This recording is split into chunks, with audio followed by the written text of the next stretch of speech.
ભાવનગર લોકસભા બેઠક માટે ચૂંટણી મતદાન માટે યંત્રોની ચકાસણી તેજ થઈ છે।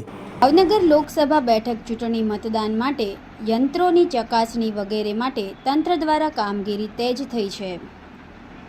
લોકસભાની સામાન્ય ચૂંટણી સંદર્ભે ભાવનગર બેઠક માટે જિલ્લા ચૂંટણી અધિકારી અને સમાહર્તા શ્રી રાજેશ મહેતાની ઉપસ્થિતિ સાથે મતદાન યંત્રોની ચકાસણી વગેરે માટેની કામગીરી તેજ થઈ છે।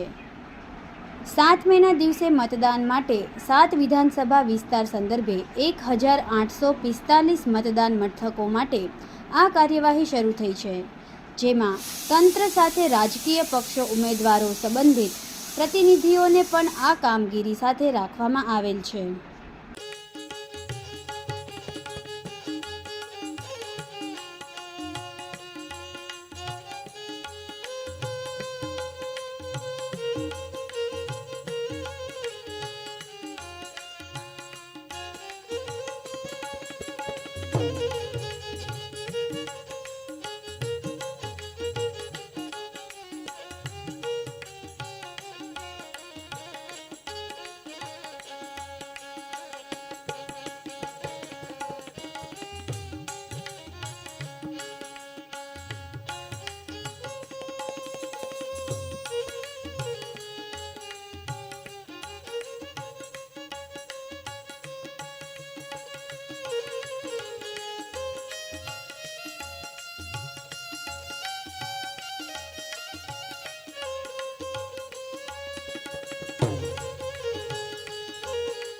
આજરોજ ભાવનગર જિલ્લા માટે લોકસભાની સામાન્ય ચૂંટણી માટે જે ઇલેક્ટ્રોનિક વોટિંગ મશીનનો સેટ છે, વીવીપેટ, બીયુ અને સીયુ, એનું ફિઝિકલ રેન્ડમાઇઝેશન કરવામાં આવી રહ્યું છે। આપને જાણ છે કે ગયા શનિવારે અમે લોકોએ રાજકીય પક્ષોની હાજરીમાં કોમ્પ્યુટર ઉપર આ રેન્ડમાઇઝેશન અમે કરી દીધેલું।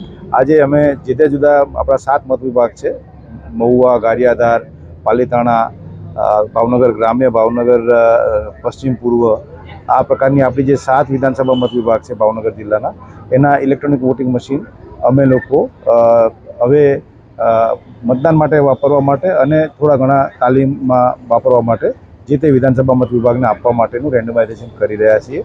અત્યારે આપે જોયું છે કે એની કામગીરીની શરૂઆત સવારે 8 વાગે થઈ ગઈ છે। રાજકીય પક્ષોના પ્રતિનિધિઓ પણ હાજર છે। હવે આ મશીન જે છે એ સંબંધિત મત વિભાગના અધિકારીને અમે આપ જોશો અહીંયા અમે લોકોએ મંડપ બનાવ્યા છે, એની અંદર એ લોકો પોતાના મશીન સંભાળશે, સ્કેન કરશે અને એને એલોટ કરેલા મશીન પૈકીનું જ મશીન છે એની ખાતરી થયેથી એ લોકો આ બધા મશીન સંભાળી અને પોતપોતાના વિધાનસભા મત વિભાગમાં જશે। આ પ્રક્રિયા મોડી સાંજ સુધી ચાલવાની સંભાવના છે।